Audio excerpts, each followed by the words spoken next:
Alternating leg lunges. Performing your alternating leg lunges, we can do these stepping forward or stepping back.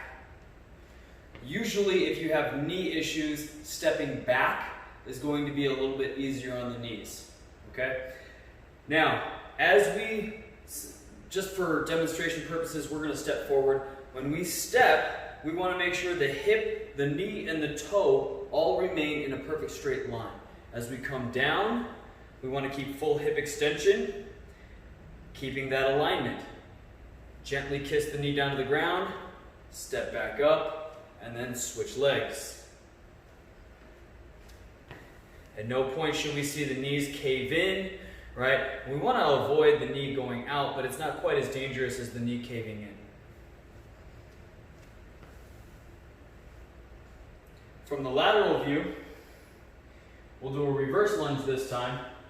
As we step back, we want to make sure that the hips stay tucked underneath our torso. And then as we drop down, we've got about a 90-degree angle at both knees before we step back up.